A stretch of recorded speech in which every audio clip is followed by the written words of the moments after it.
This week, Positively Godless, our first discussion, debate, whatever we want to call it, with JD Kain and Matt Slick. Welcome to Positively Godless Live.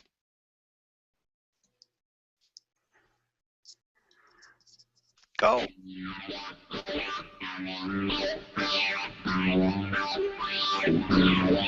Crazy! Over under feeling crazy! It was no wonder you're just making me crazy!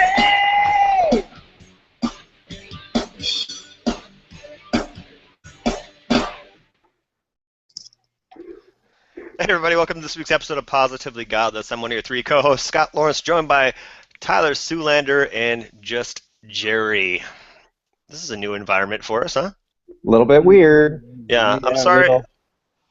Go ahead, Jerry, I'm sorry. A little bit weird.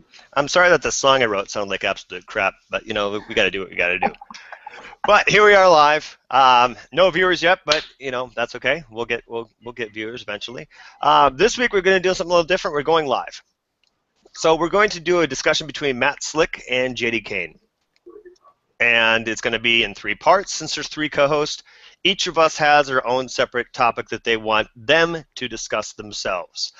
We're not going to do comments this week. We're not going to do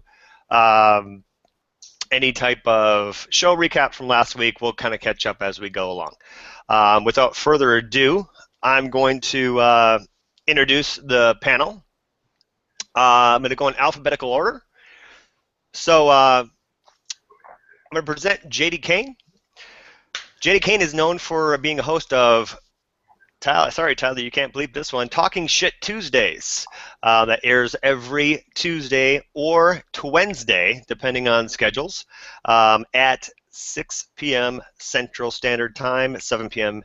Eastern Standard Time. In addition to JD Kain's content, he also interviews the most, I don't want to say outrageous people on the Google Plus community, but he does get his bread and butter. So, JD Kain, welcome to Positively Godless. Hey, thanks for having me on, guys. Absolutely. I think the good word would be quirky. Quirky. Okay, fair enough. And in this corner, I guess, if we're going to do it that way, president and founder of Karm.org, celebrating their 20 years, I don't know if in business or just being a part of Karm.org, Mr. Matt Slick, Christian apologetics. Oh, I screwed that up, didn't I, Matt? I was better before. Christian. Works fine. What, you say it, you're better than me. I'm a Christian apologist, and it's the Christian Apologetics Research Ministry, Karm.org. I started it 20 years ago on Sunday. Well, congratulations. Happy anniversary to you. Thank you. We had a great shindig, and we had a Matt Slick roast, so I'll be putting that video up sometime. You guys can enjoy that. I would love to see that, absolutely. Matt's been on our show before, if you've seen it.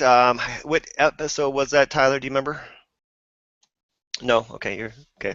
It's Jerry, do you remember? Sorry, I don't have the episode number right off the top of the top of my head. It was our. But, Matt, yeah. It was by far our most viewed episode. So, thank you very much. Yes.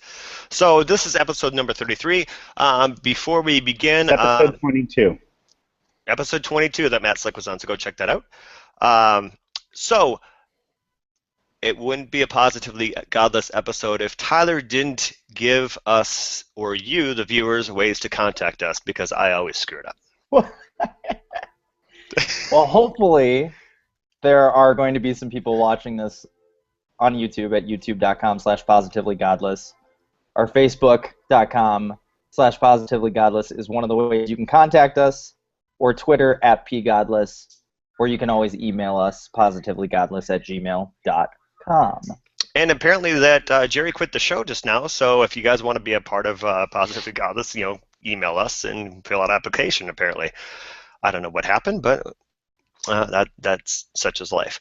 Totally have 8 viewers right now, which is kind of cool. So I was going to do a coin toss, but, you know, I only do credit card, and I don't have any coins on me. So I have the little bucket, which has got J or M on it. So it's going to be who's going to go first. So this may sound confusing to you. So the first topic, let's say if I chose Matt, he goes first. Second topic, JD goes first. Third topic, Matt goes first. Pretty simple, right? So I'm going to get right into it. Jerry, I'm sure we'll figure out how to get back in unless Tyler rejected him. So with that being said, I'm going to take over the first topic, and I've already taken the piece of paper out. And it is Matt Slick who's going to go first. I struggled with the topic at hand of what I'm going to talk about. So I talked to both Matt and JD separately, so I kind of combined the two. So it's going to be a matter of truth is going to be the topic at hand. No, nothing about bacon and bunnies, I hope. Okay. No, sorry, JD. But it's going to be about truth. So, Matt, this is a I'm right, you're wrong type of situation. Why is Christianity true and why is atheism false? Tyler, can you time this for us, please? And you have a 2.5-minute opening statement, and then JD has a 2.5-minute rebuttal, and then you have 15 minutes to discuss your differences. Whenever you're ready, go ahead. Well, I would say Christianity is true because it is the only worldview that makes sense. Atheism doesn't make any sense when you examine it in light of actuality, philosophy, logic, things like that. Christianity is a revelation of God to us through the person of Jesus Christ, who died on the cross, rose from the dead, as is recounted in the eyewitness accounts. And after my encounter with the Lord, he converted me, and now I serve him. And I've given many arguments why Christianity is true in the long run and why atheism is not, but I'll just, suffice it to say as a quick opening that only Christianity makes sense in the worldview, having God as a necessary preconditions for intelligibility, for moral absolutes, to account for our existence, where atheism cannot. It does not postulate any rational justification for the laws of logic, any objective moral standard, nor our own existence. So philosophically it fails and should be abandoned. Christianity can answer all those questions and should be retained. And that's my answer. Thanks, Matt. JD, whenever you're ready. Okay. Well, I mean, first, atheism is about beliefs, not about truth. So saying it's true or not is one thing. I do believe that gods don't exist. This includes, personal deity concepts as well as, deistic ones. Although arguments against deism are not as strong, but then again, deism is not as strong a claim, so it's a little bit hard to debunk.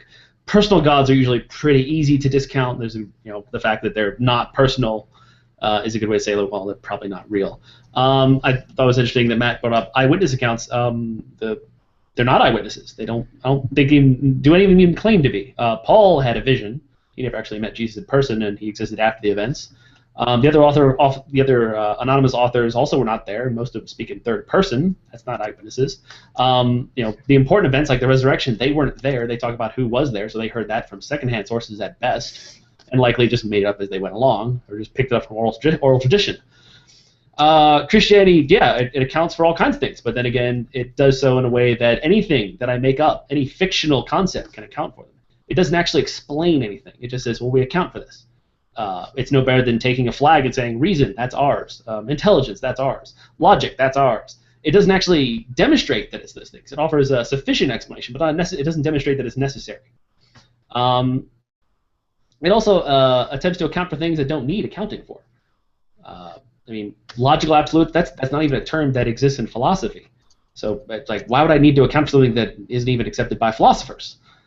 It's simply something that's as far as talking about laws of thought, well, they're presupposed because you have to apply them to try and demonstrate them, and that's fine. That's kind of the consensus among philosophers is there's some things you presuppose and you roll from there, and that's fine. Kicking the can back a level and saying, well, God accounts for them, that doesn't explain anything. If anything, it just makes things more complicated and raises more questions than it answers. As far as atheism is true, like I said, the absence of evidence. It's a common phrase we've all heard a million times before, but the absence of compelling evidence or I should say, the absence of sufficient evidence to warrant belief is the reason why I believe gods don't exist. And that'll do it for me. All right, cool. I want to, before you guys get into your back and forth for the 15-minute segment, last time I think you actually had a physical talk. The last time it was a 3-minute conversation on JD's show. Was on the Bible Thumping Wingnut show on July 12th. Hang on, let me present Jerry quick. Sorry. Yay, Jerry's back. So July 12th, you and Matt had a long exchange, and I think that was the last long exchange that you have. So it wasn't a very good one. It was not a very good one. Yeah. I actually watched it today. I was looking for ideas for today's show. So here's your chance to. This is your chance actually to kind of have that dialogue that maybe you wish you could have had. So based on the topic that I just presented to you both, go ahead. Matt, you can ask. I'm sorry, JD, you can ask the first question. You guys can have your dialogue. Go ahead. Well, let's talk about truth. What exactly does Christianity account for? And is it an explanation, or is it simply something presupposed? Which part of the question you want me to answer? Both in whatever time you want. Pick one. Start with the first one then. Which one was it again? Gee, now I've forgotten. You guys know what I'm about? They were kind of linked together there. You got both need to be answered. Yeah, it's best if you ask one question instead of a question that's interlinked with other concepts. Okay. Can you demonstrate the truth of Christianity through evidence, or is it merely a presupposition? Well, evidence is subjective. What is sufficient evidence for you may not be for me, and vice versa. So we have to get into the nature of what is evidence. Evidence is an abstraction. We have a phenomena, and then you look at something as an evidence as being sufficient and fitting into a phenomenon, an explanation for a phenomena. So if I were to offer you evidence, all you got to do is say, you're not convinced. And then it's just a back and forth of me offering something, and all you got to do is automatically just say, not convinced. Well, maybe I should clarify then. Is there any facts that you can derive evidence from that lead to a strong predictive model? Something that you would only expect to be true if your beliefs were the case. And let's say just a list of things that we necessarily should see, and a list of things we necessarily should never see if your particular model of Christianity is the case. Something that no other model explains. What do you mean by my particular model of Christianity? Well, I'm sure you know there's many different sects of Christianity. I believe you went to Reformed Calvinist college, so I assume you're a Reformed Calvinist of some sort, maybe with some of your own ideas.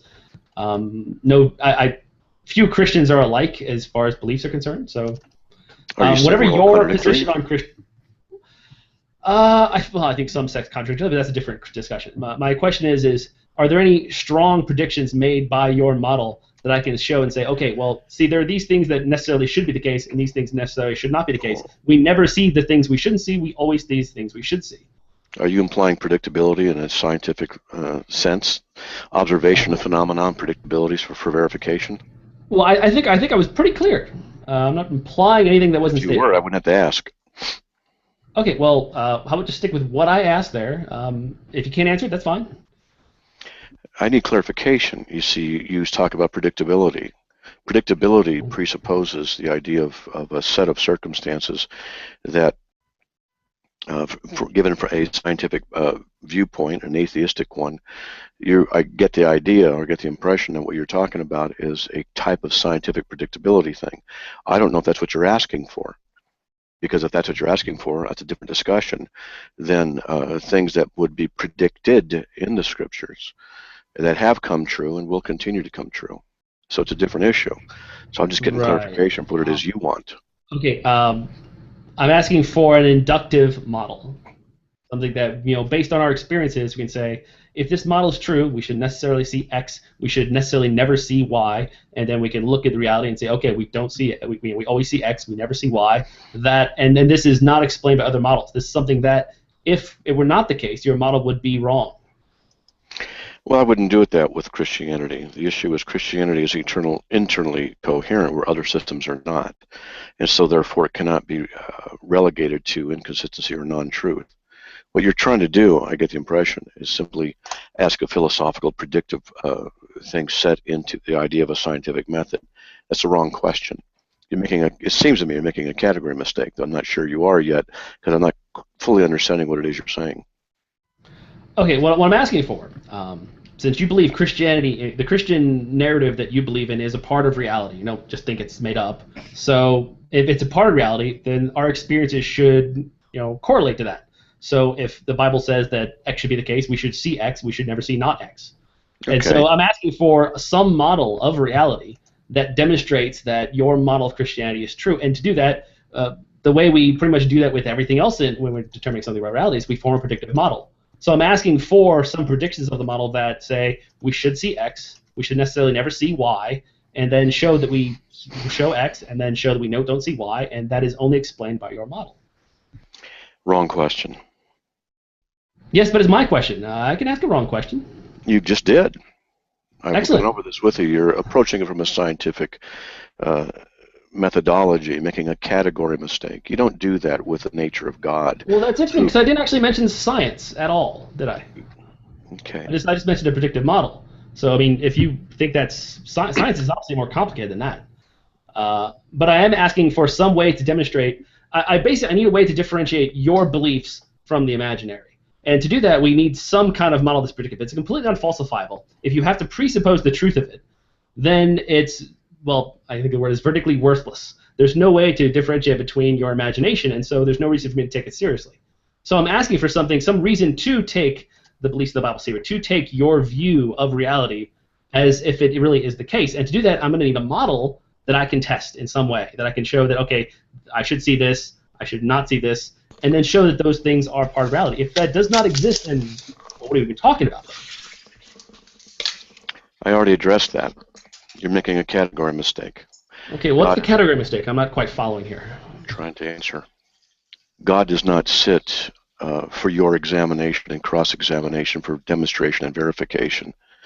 He doesn't sit there in a laboratory and perform an experiment for demonstratability that God is true.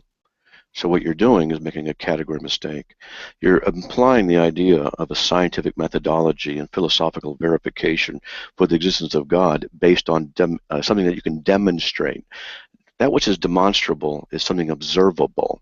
And what you are requiring from the beginning, and which you have not justified is the right way to do it. You've only just said is what you prefer, which again gets into the issue of your subjectivity, which I tried to allude to earlier, the issue of what is sufficient evidence for you is not for me.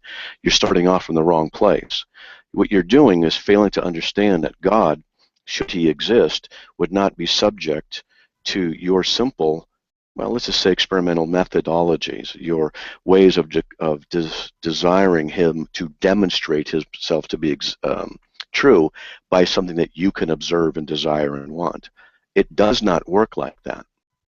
Okay, well that's about what I was saying, except for all the parts where you were saying things. Because I never mentioned God specifically. I said your beliefs about reality, just the entirety of the Christian worldview, which is not just God. There are many things that the Bible claims happened in reality. Now, if the Bible were to say that a volcano erupted at X place at X time, we could look into that. If it said that these places existed or that a miracle occurred, there should be something we should be able to see. Now, if those things don't exist, like for instance, Matthew, I believe, says that the dead rose. Now, if such an event took place, that would be pretty extraordinary. It would be written about by quite a few authors, and we would have quite a few records.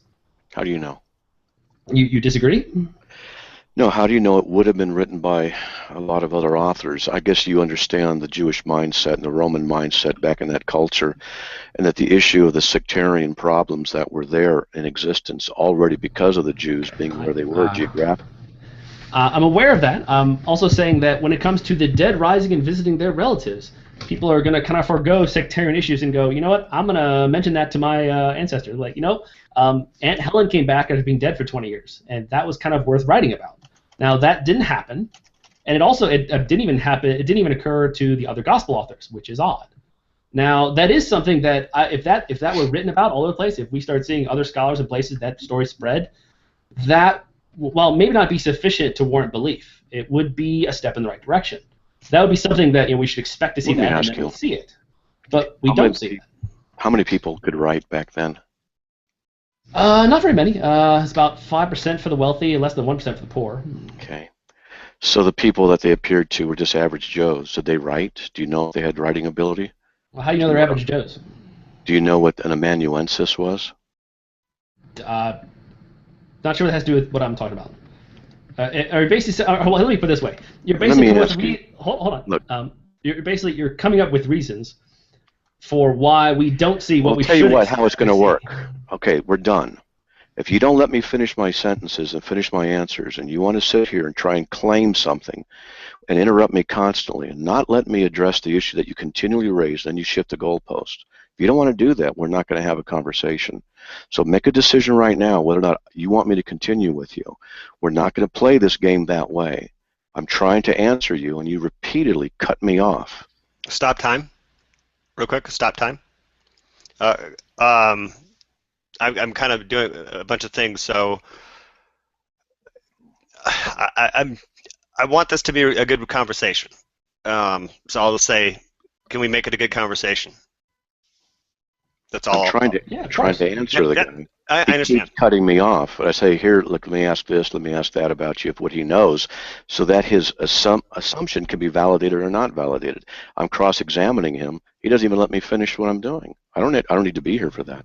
He can have Okay, his own fine. conversation, put words in my mouth, and cross-examine what he wants then. Well, I think the issue is that I'm asking a question and then you Is that a yes or a cross-examine me. no? Oh, now you're interrupting me. I thought we were going to have a good conversation. Matt, hang on, Matt. Okay. Bingo. Did he just hang up from the call? Oh my God.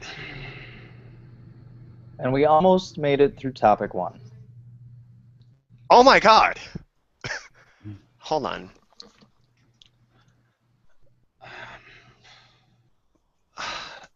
You know, This is I'm not saying was, I'm was I not. impolite? I was trying to be No. polite. I'm. Yeah. The thing is, and this is going to sound rude. And maybe JD, you can understand this. It doesn't matter. This is our show, and we're hosting this show, and this is never I'm saying this live.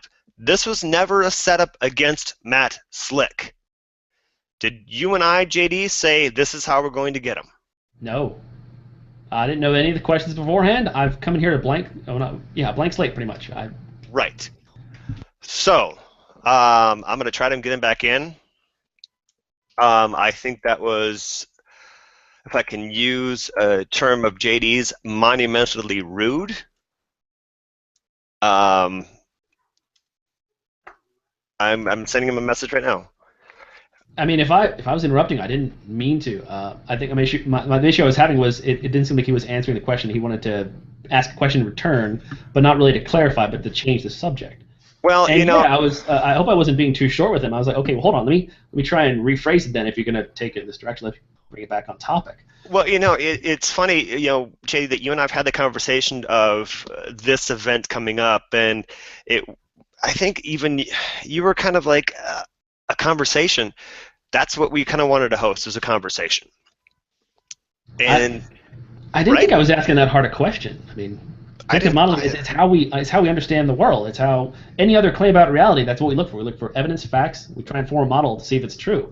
This comes from the extreme stuff to plate tectonics to determining whether a stove is hot or not. I mean, we learn from experience. Okay. He says that I can finish if he stops interrupting so much. So I will stop interrupting him. Okay. As best I can. All right. Sorry, JD. That's okay. Our viewers, which is now we're going to change from 35 to 400 at this point. It's like, what the hell just happened there?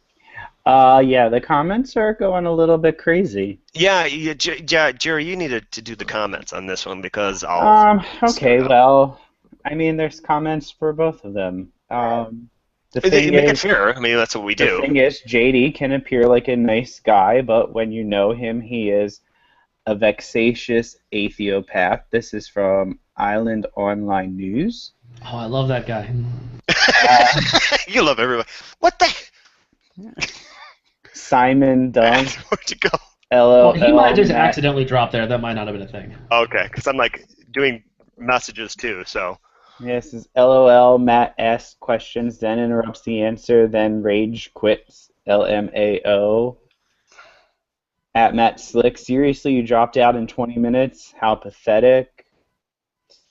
And then Slick keeps moving the goalposts, and then threatens to Oh, quit there it is. because JD keeps trying to move them back, and then accuses JD of moving the goalposts. Okay, we're back. We're back. Tyler, how much time is left on this 5 topic? minutes. 5 minutes. Okay. Matt, JD will not interrupt. I'm going to give you the floor, Matt, to ask questions if you wish. I don't have any questions right now. Okay. And JD, do you have any questions for Matt? Yeah, it would only be a repeat of the first one I asked, and he believes that's a category error. I'm not sure what he means by that, but Can you repeat the question? I missed it. Maybe if yeah, that's well, okay. it was the very first one I asked. Well, technically, it was like the third one because I asked like 2 questions and I changed it. I asked, is there any thing under the Christian worldview that we should necessarily see? Is there anything we should necessarily never see that is not explained by other models? Something that's What? got some predictability to it. And he said that was category error and didn't answer it, and that's fine. That was my. Oh no. Sorry, my little 7-year-old's got a small fever. That's nothing. You're fine. Is 99.3 is fine, right? 98.3 is fine, yes. I'm sorry, I meant 103. 103 is not fine. I can grab How my old is wife. he? That was last night. He's a little 7-year-old. How old is he? 7 at 103? She? Yeah, last night was 103. She's fine now that she's had a little stomach bug. Anyway, so yeah, that was my question, and I'm trying to, tell you that what you're doing is putting a veneer of the scientific methodology over the issue of God. It doesn't work. It's the wrong approach. You keep coming back and saying, what model will demonstrate this? You're talking about models that are in the scientific method and demonstration of repeatability. See, I've come back and I've answered the question. And you keep coming back. And you keep coming back and re-asking the question. I'm trying to tell you, it's not the right question to ask here. I'm not saying you don't have the right to ask questions. I'm saying that's not the right question when we get to the issue of determining God's existence. We don't look for models and repeatability with God. That's not what we do in Christianity. That's the wrong category. It's the wrong approach. I try to tell you this for the past 15 minutes. okay.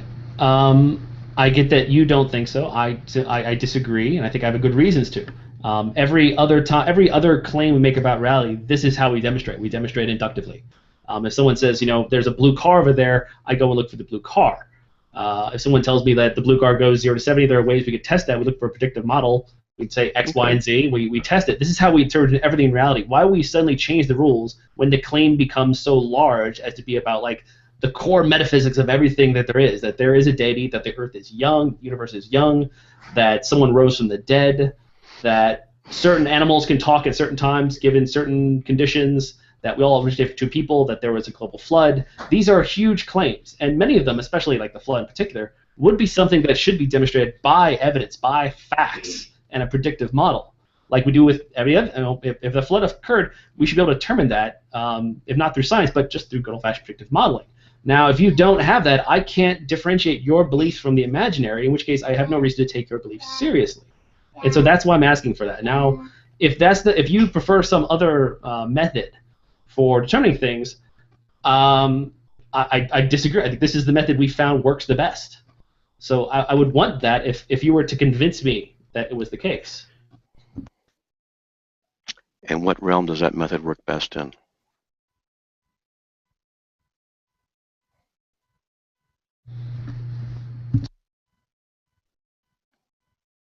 JD, Sorry, can what was you the question?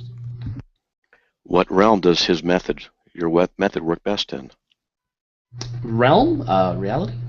Determining things about the... What do you mean by reality? Spiritual, non-spiritual, only the physical, materialism, supernaturalism? What do you mean by reality? You don't define your terms sufficiently. Well, reality is the whole of what there is. Everything Then that is you don't know what the whole of what there is. God could exist within that category. Sorry, 1 second here. JD, hold on a sec. JD, Stop time. I'm not trying to complain. Take care of your kid. I'm not complaining in any way, shape, or form because. Oh no, it's fine. You know, She's fine. She just. she's okay. Yeah, I mean, our differences aside, I love kids and I'm always caring about kids and stuff like I know. that. I She's got a know. fever and stuff like that. She is a small stomach bug, but she's demanding food that she shouldn't eat yet. That's all. Okay. Saying, you see what you.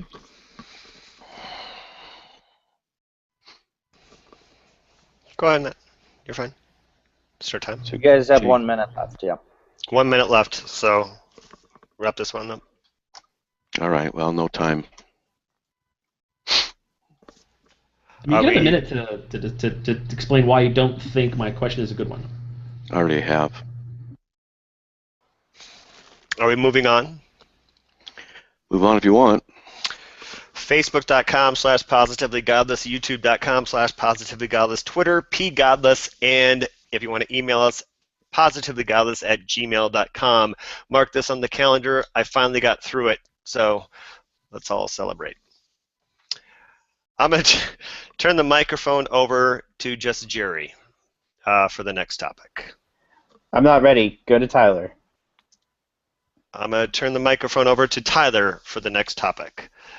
Matt went first on this subject, on the last subject, so JD, you will go first on round 2. All right. Well, this was meant to go at the end because it's either going to open up a whole can of things or it is going to bomb miserably and it's going to be a very short segment. Then let me stop you right there. Jerry, are you sure? Yeah, no, okay. Jerry, go because first. I dropped out, I was just kind of like scatterbrained, and I'm just trying to get back into things. So where do I begin? Basically, my question is this.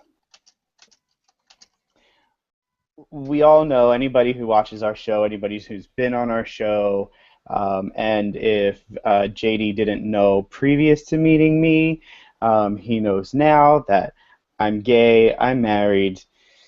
What? I know, right? I didn't know it until about 2 years ago. No, I'm just kidding.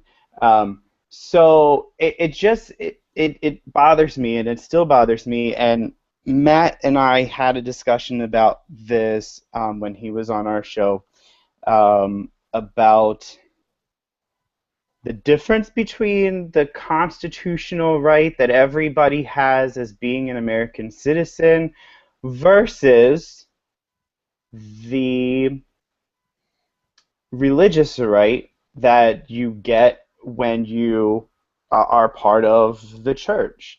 And me not being part of the church shouldn't delegate my constitutional right to be married and get all of the benefits under the law that I should get as a U.S. citizen.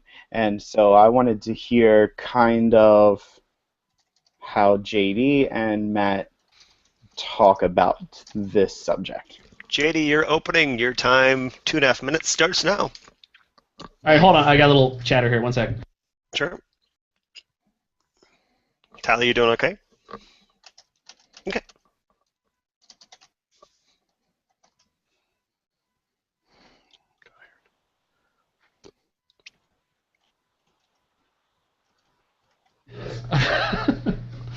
All right, so. All right. Ready? So basically, gay marriage, right? Yep. Time starts now. I'm a fan. I'm not sure if I would be in my youth. My my dad is interestingly, he's a strong atheist and a bit of a homophobe. He takes. I admit, I kind of have like the innate disgust. I think of two men together and like, ew. Then of course think two men together and go, yay. Why? I'm sure there's some evolutionary reason for that. But I also realize that any feelings I may have nothing to do with what rights people should have. And I have yet to hear a secular argument for against gay marriage that made any sense at all. there were always very good reasons to think that they were just very silly. Like, homosexuals get diseases. Well, so what? There was a whole bunch of things that really had nothing to do with whether you should have the right. And in that area, I think adults should have the right to do nearly whatever they want as long as it doesn't harm other people. And so homosexuality doesn't. It's what consenting adults to do is none of my business. As far as the law is concerned, if you love each other, as it's clear that people do, and I see no problem with getting married, and even if you don't love each other, it's just a matter of law. It shouldn't be a religious thing. I think probably the worst argument I've ever heard is I don't want to call it marriage. How would you call it? A union. Well, if just the definition is the only thing that's stopping you, what are you even arguing about? Like, you just need the word. Words don't have meanings; they have usages. Use a different word. What? That's all you want? Then what are we even arguing about? As far as religious reasons, as I kind of stated initially, if there's no way to differentiate the religious beliefs from imaginary beliefs about fiction, then there's no reason for them to be taken seriously. And in this debate, I see no reason to take any claims about the Bible having to do with the homosexuality seriously, because who cares what the Bible has to say? It's what people said 2,000 years ago. Good for them. They also thought that you could, make striped cows using striped poles, so they didn't really know a whole lot.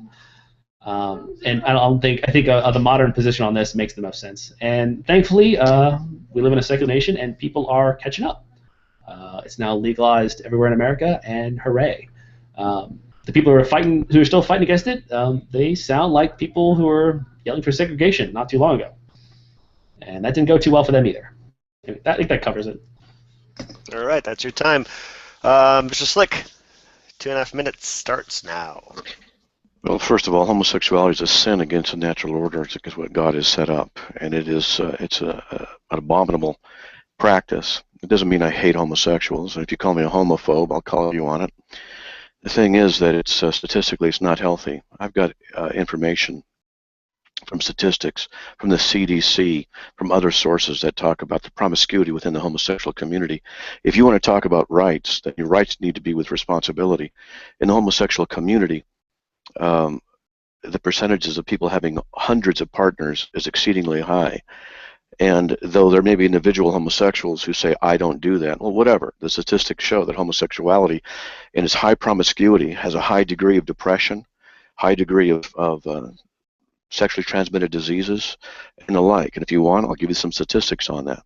If you guys are talking about just a secular view and you want the promotion of the health of people and their rights and all this kind of stuff, rights is another issue. But the thing is, if you're going to talk about what is healthy, homosexuality is not a healthy lifestyle. It's been statistically shown that. 2% of the population is gay, yet it accounts for 61% of HIV infection. The life expectancy for gay and bisexual men is 8 to 20 years less than for men in general.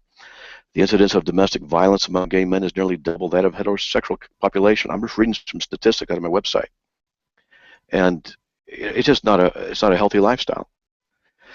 And we can talk about anal penetrations and the things that go along with that, and the health problems that are there. Then there's the problem of redefinition of marriage, because it's already now getting to the point where the borders of marriage, the definitions of what marriage is, are now being challenged by pedophiles, are now being challenged by polyandry.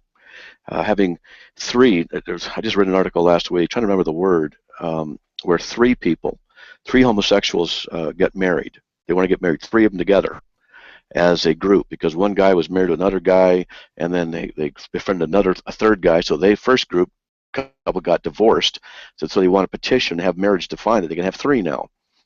It's a slippery slope argument, and it is being altered. Now, what's to stop it from being polygamous, incestuous, being married to themselves, which is already starting to occur? The problem is when you redefine marriage out of the natural order, husband and wife, man and woman, well then, where are you going to stop it? You think it's just an issue of your rights? Well, then why do homosexuals start wanting their homosexuality taught in schools? And they are doing that. They're trying to get it taught to... 2.5. Sorry. Thanks. No, you're fine. If you want to, what we want to do is now open up the dialogue, since JD went first, and last time he got to ask the first question. If you want to take this and start the conversation with some of those questions that you're posing, or if you have some other direction that you'd like to take with it. Yeah, I got a question. what justifies any stopping of the redefinition of what marriage is between a man and a woman to now 2 men, 2 women, older men, younger person, let's say under 15 years of age, pedophiles, bestiality. There are people who want to marry their pets. There are people who want to marry multiple partners of the same sex. Are you guys fine with that, or only redefining it for homosexuals? And if that's the reason, what justifies only that limitation? Well, if people want to redefine marriage as including, sex with minors or sex with animals, that's up to them to make their case. I don't think it's going to be a very convincing one. Homosexual couples, both lesbian and male same-sex couples have made their case, and it is a compelling one. Well, we love each other. We'd like to get married. I like the government to recognize the fact of that and say, okay, well, so like when I die, they get my stuff.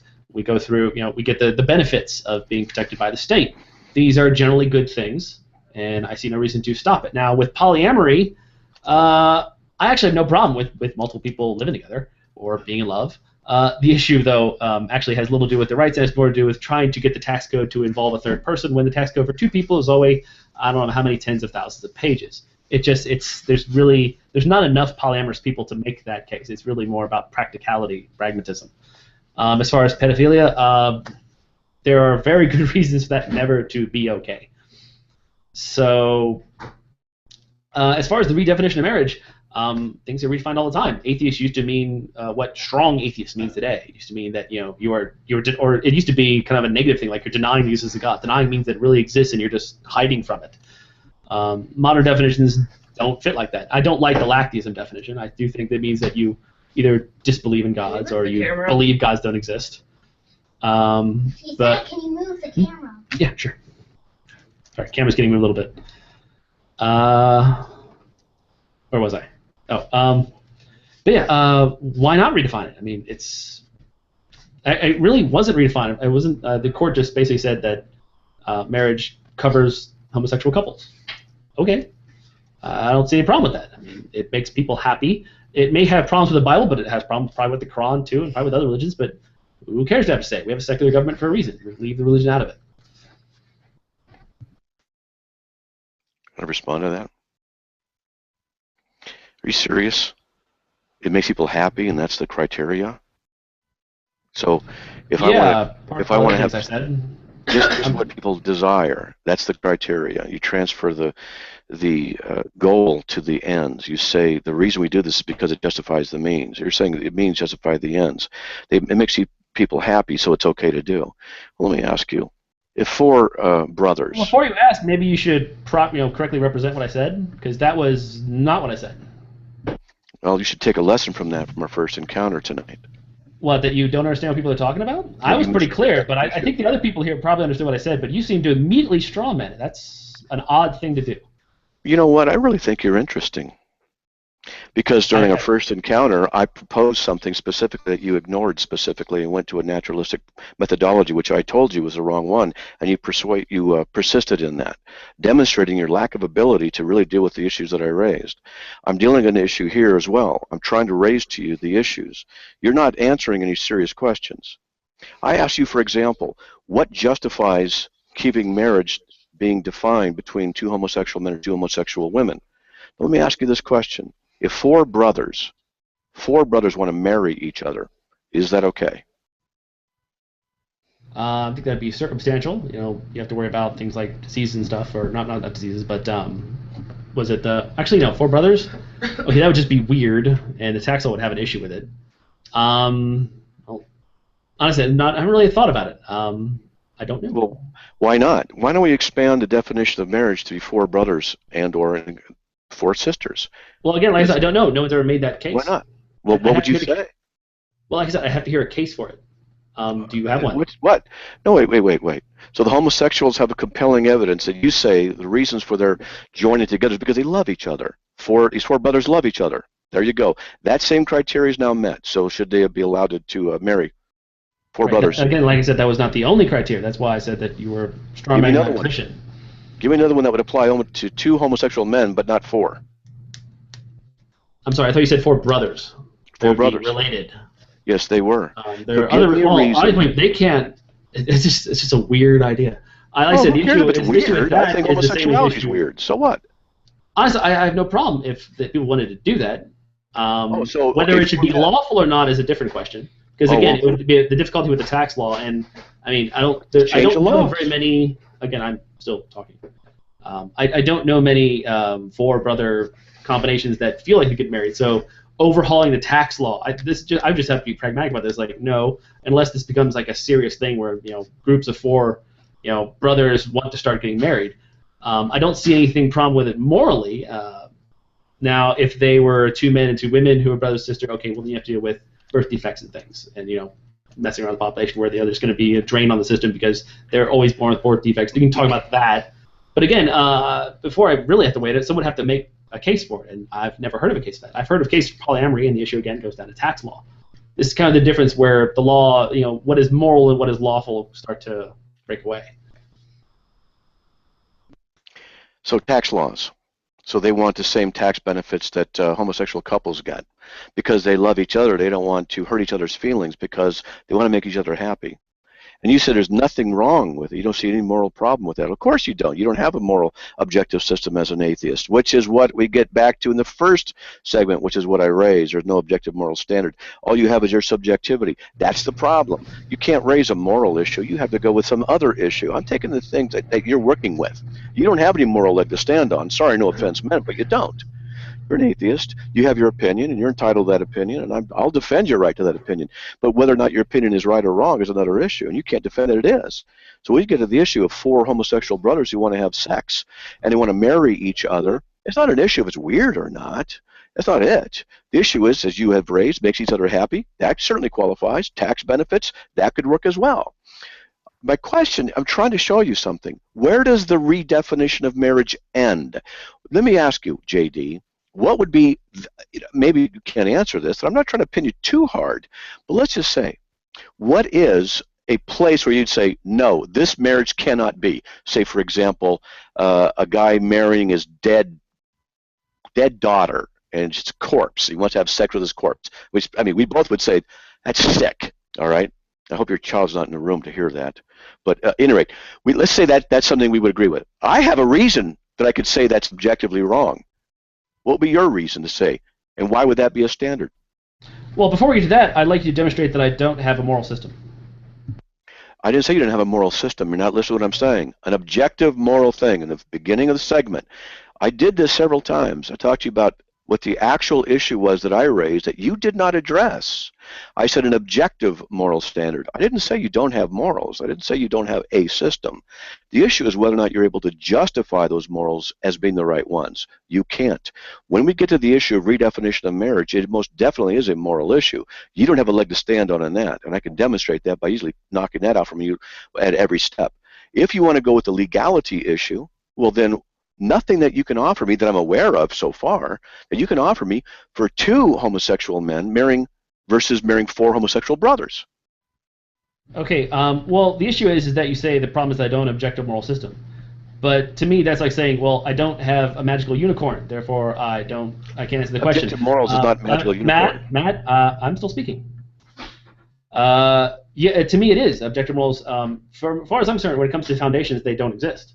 Only subjective morals exist, and that includes your framework as well, whether you believe it or not. So saying I don't have an objective moral system is meaningless. It's like I say, it's saying, well, you don't have a magical unicorn. Well, to me, neither of those exist as far as I'm concerned. So saying I need to have an objective moral system is like saying I need to have a unicorn. So unless you can demonstrate that there's an objective moral system, I don't see why I should strive to try and get one. I don't strive to get a unicorn to answer questions either. So like I said, you said I only have a subjective moral system. So that's all you've got is a subjective moral system based on your personal preferences and your opinions. You don't have the right to say that something else other than what you believe in is right or is wrong. That's the issue that we're going to talk about here on the objective moral standard. Objective morals is not the same thing as magic unicorns. When you relate them, what you're doing is making a judgment call.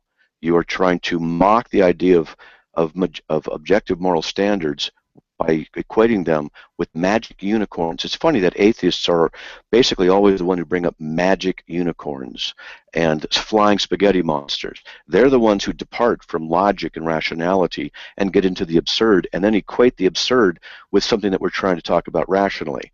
This is what you've been doing. Well, thank you for your explanation of what I've been doing. So the audience will find it comforting. I think you're wrong.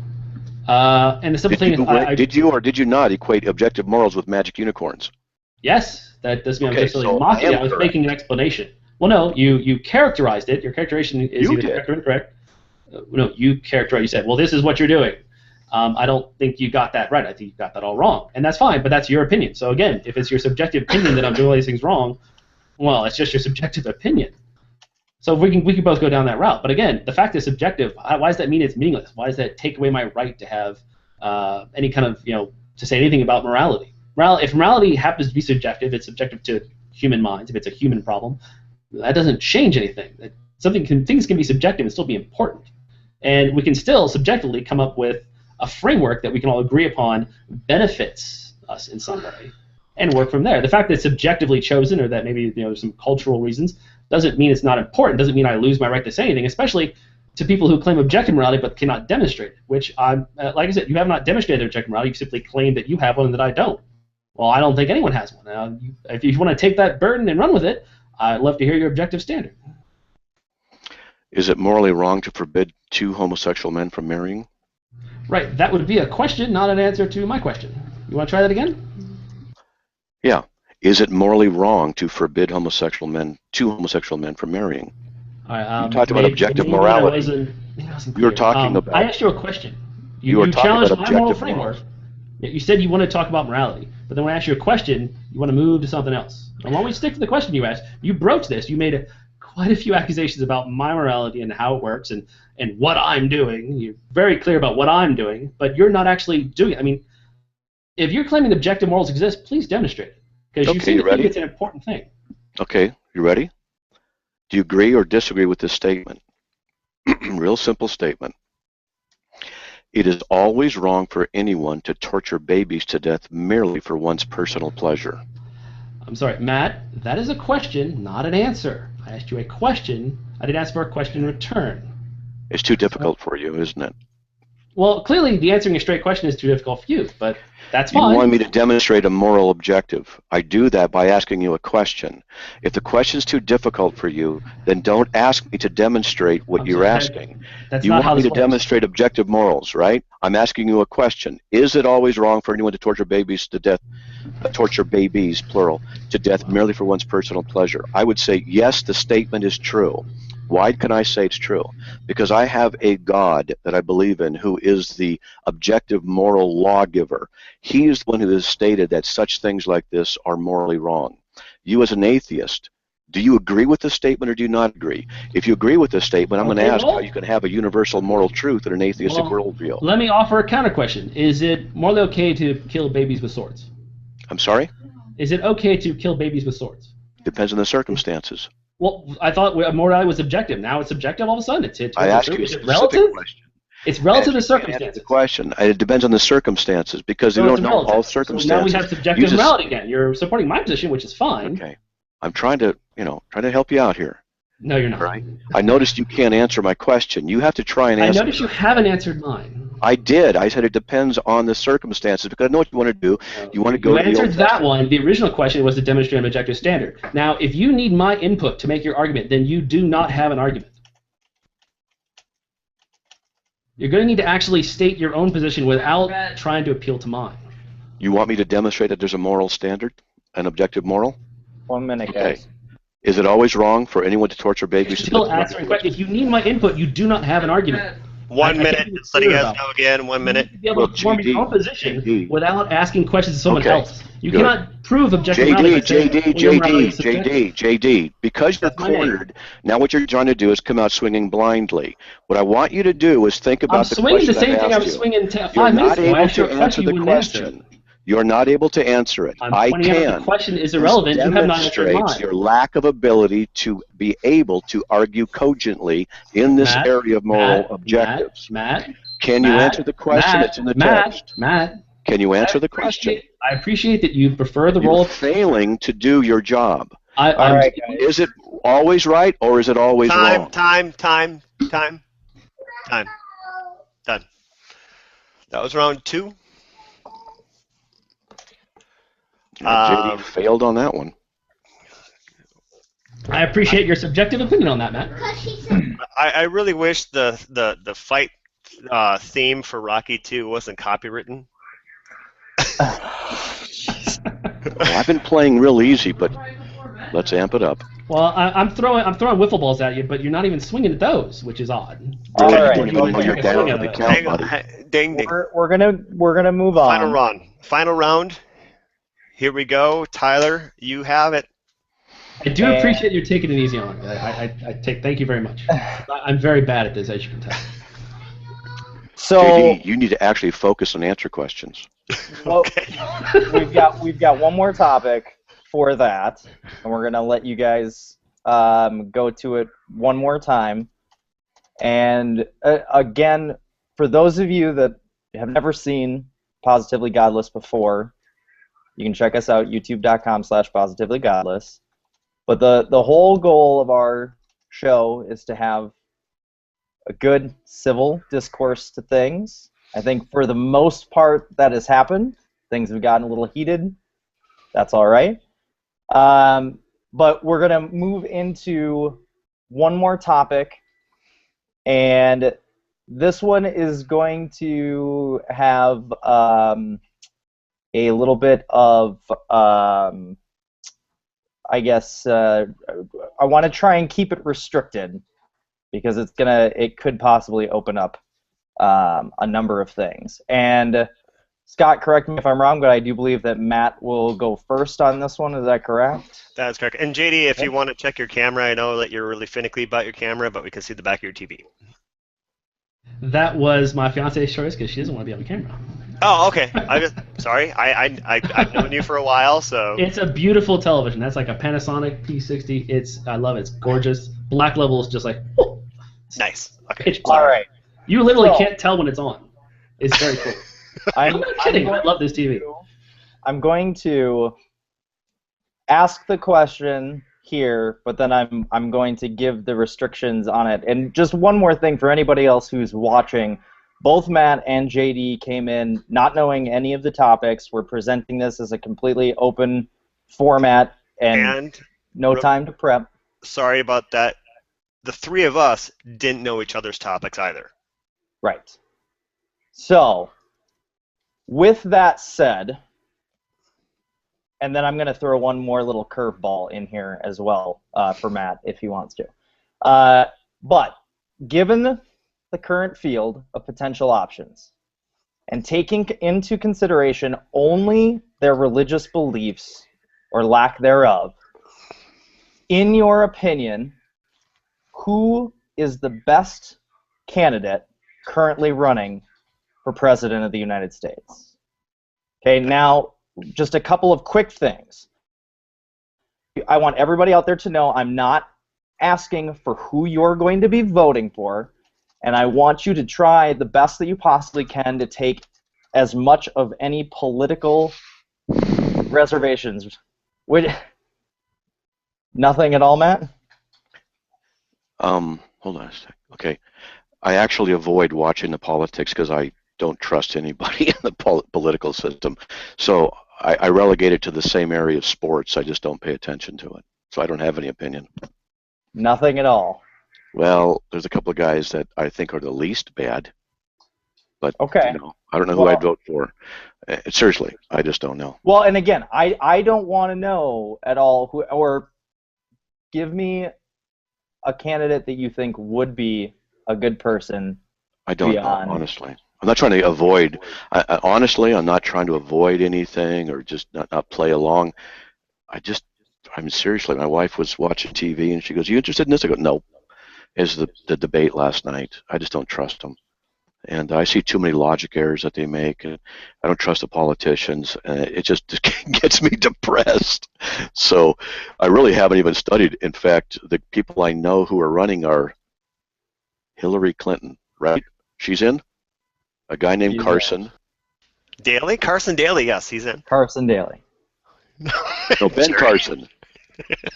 Ben Carson. Okay. Yeah. Yes. Can you I know he. This I know this Ben Carson. One and of the Hillary two Clinton. directions Those are the that people I know. thought that. And Trump. Chris Christie. Matt, come on. I'm seriously. I didn't know he was running. I don't know who he is either. He ain't I'm running. dead He doesn't know serious. how to run. All right. Okay. I just don't Fair know. enough. All right.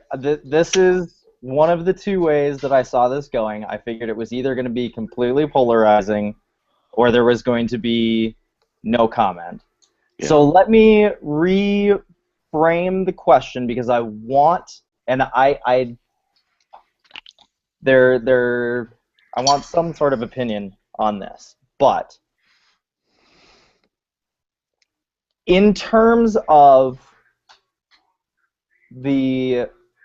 what most people will call the leader of the free world, and the separation of church and state, what is your opinion in the role that religion should have in making policy decisions that affect an entire nation? And you can apply that to the United States of America, or you can apply it to other countries around the world, however, whatever direction that you want to take it. But what is going to be your view on religion and politics and the separation of church and state? Matt, you will have 2.5 minutes to open up, then we'll go to JD. Well, I would say that nothing but religion, morality, liberty, virtue, they're the only foundations for a free government. And without them, the government will fail. The wisest, but this way, our country's going to fail. And it's going to fail because it's abandoning its Christian principles under which the Constitution was written. You guys have not studied what the early constitutional fathers said. A great many of them said many things that dealt with the issue of Christianity. And they actually said that if you don't hold the Christian principles, this government will fail. And I believe that. And it is failing. Abortion is rampant. We're getting into incredible debt. Capitalism has run amok. We have all kinds of problems in this world. But I got a lot of quotes I can read you guys from the early constitutional fathers, and I can read you constitutions from the states where some of them actually required you had to be a Christian in order to hold office because they needed people who would not answer to bribery and who would not seek their own good, but sought the good of others because they knew they had to answer to someone above them, so that they would not vote in such manners that would give them themselves tax exemption and money increases in salaries and vote themselves back into power and get stuff like this. Because that is what's happening. I could ask you guys, do you even believe and trust your government now? Do you? I know stuff you guys don't know. I don't trust my government. I don't trust it. And so that's why I don't watch the politics, because it's more the same. I know some things you guys don't know. And so I don't trust them. But without Christianity running things, basically, and I don't mean in a hard theocratic system, but where the basic Christian principles are in place, which you guys don't know what those really are, this country won't last. That's what I believe. Was that your time, Matt, or is that? I guess so. Sorry. Yeah. No. You had 10 seconds left. Oh, Yeah, sorry. I'm You done. face Yeah. Scott Lawrence for president. All right, JD, you have 2.5 minutes. Well, I can't say too much about politics. I'm a fan of Hillary, which I take some flack for, but that's also because I'm a bit naive about politics. I don't focus too much on it. For all I know, she said some horrible things or some horrible positions that I'm just not aware of yet that would change my mind. But from what little I know, I like her. Bernie's also halfway decent. I don't think that I'm definitely against Christian principles, but I mean, principles like killing babies with swords is okay if God mandates it. It's best. This is a step away from the voices in my head that I could kill you when the voice was God. It doesn't take far for that to go into some pretty terrible circumstances. I think the reason that we don't have a Christian nation is because our founding fathers did not trust each other. They're different people. There was no Christianity back when the founding fathers were around. People referred to themselves by their sex. Baptists, Catholics, Protestants, Lutherans, and there were serious problems. Like this was still around when like JFK was not. People worried that he was going to be talking to the Pope, and was the reason that people didn't think he would get elected. So before abortion came up, people didn't refer to themselves as Christians. They referred to themselves by their sex. And so the reason they want a secular nation is they didn't want one sect dominating all the others and saying, well, now you're going to follow all our beliefs. Now, it's true that Christian principles had some part in our nation, but only the cherry-picked ones. They didn't really refer too much to the Old Testament. We weren't stoning gay people. We weren't owning slaves. Well, no, we were owning slaves. So yeah, I guess there were some Christian principles involved. I like the secular principles that we've come up with today. I like virtue ethics. I think if we can take another issue I have with religion is that the moral frameworks are all in-group morality, out-group hostility. Yeah, all us Christians are great, but those people who are not Christians, we either convert them or, well, they're just going to hell. They're horrible people. They're, the fool said in his heart. And of course, I mean, other religions are the same way, or quite a few of them at least. That's not a good thing. I think we need to take our kind of innate desire to help each other, to help our neighbor, as they said in the Bible. And in the Bible, by our neighbor, they meant thy fellow Jew. Because, right after they say don't kill, don't steal, and then say, well, but those other nations, go ahead and do that. So the best way to read that is, well, they're talking about thy neighbors is thy community, not people outside. Those are heathens, don't trust them. If we can take that away, if we can lose that form of religious belief, if we can make it secular, if we can take our in-group morality and express it for the rest of the world, that would be great. If we could treat everyone as our neighbor and not just the people who believe as we do. Okay. Before we get into the discussion of the topic, I'd like to have Jerry read some comments, if you could, please, live. Gonna unmute on Google Plus too. I wasn't even there. Okay, so... Yeah, because you did it before, and because I've been looking at the comments. And okay, well, we got a ton all the way around. Scott, it's copyrighted, not copywritten. I know, Chris. I read that already. Because I need to have a discussion. Lee Bacon watching says, is it just me or is Slick doing lazy apologetic tonight? Brother. The hashtag not so slick fallacies are in full effect. Can we just forego all the insults, please? Well, hold on. All it is atheist insults that you're reading. You want to sit here and listen to the bigoted, uninformed atheists continue to do this. Here's one for JD. Okay, everyone stop. My house. Here's one for JD. JD, Kain is a freaking moron that can't back up a single claim that he's ever made. The guy is nothing more than a religious atheist. Yeah, Matt, I have a good one for me too. So they're coming from all over the place. Okay, it's not just, Can someone help JD off the ground for round 3, Truth Speller? I just get tired of venues like this where all that I read afterwards is hate mail and hate comments from atheists. But Matt, that's venues like this is our thing. That has to do with the anonymity of the internet. I mean, I get similar theist hate mail, but you just kind of let it fall off you. But Matt, you know our show. You've been on our show before. That's not our format. It's not. We're not here to attack you. We're here to have a discussion. So yeah, and that's not a discussion, though. Those are just comments that are derogatory. I don't think they have any place either against JD or myself, because JD and I are the one who's discussing these things, going back and forth. A lot of theists are simple morons. You're going to say stupid things. A lot of atheists do that too.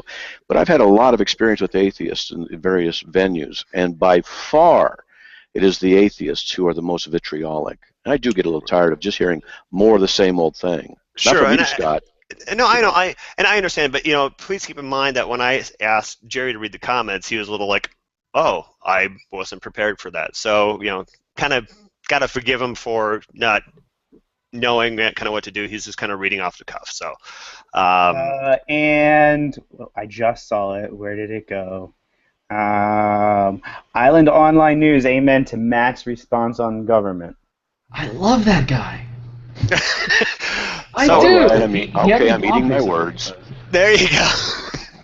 I was hoping you were hungry, Matt. I was hoping you were hungry. Yeah, so Matt, not everybody's watching us against you. Okay. Not everybody's watching us for us or our side or JD. It's a mixed bag, and that's what I like about. That's what I like about Positively Godless. It's always a mixed bag. We get comments and mail from theists who want to say stuff to us or about us, and we knew what we were getting into when we started Positively Godless, but we just like kind of bringing the different element and instead of what has been out there on the internet. And So, Matt, if you your remember turn. from our previous show, when we discussed the fact that we actually have more atheists hating us than we have theists hating us, because Guys we are so are. wishy-washy and nice to those evil deists. Eh, That's you said, JD, where you're like they're too kind.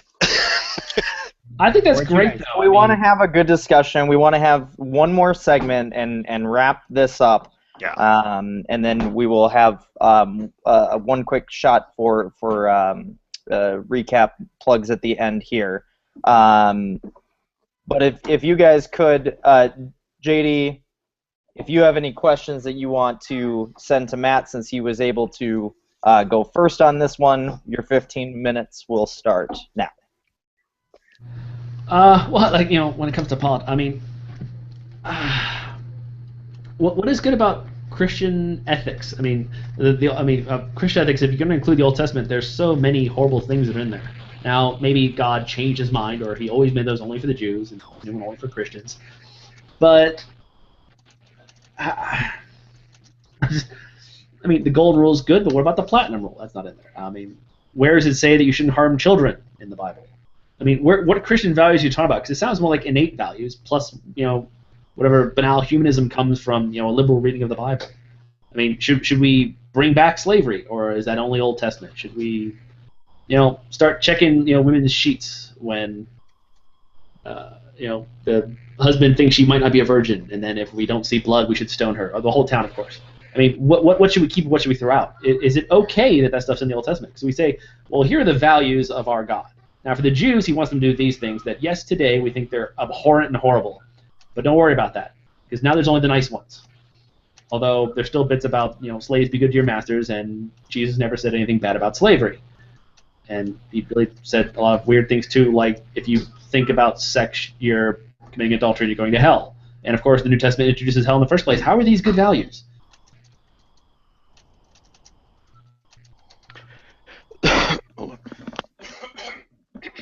Sorry Yeah, about okay, I gish-gopped you a little bit. What's that? Missed it all, did you? No. You said, what is good about Christian ethics? It's an interesting question. What is morally good about Christian morality? That presupposes that you have a standard by which you can judge what is morally right or wrong. You say there's many horrible things in the Bible. You can call them horrible, but that's not a moral issue. It's something that you prefer to call horrible. You're not saying anything. This is the problem with your atheistic perspective. You can say, for example, that killing a baby with a sword is right or wrong, but that's just your opinion. I can say it's something different. I can say it's right because, or it's wrong because.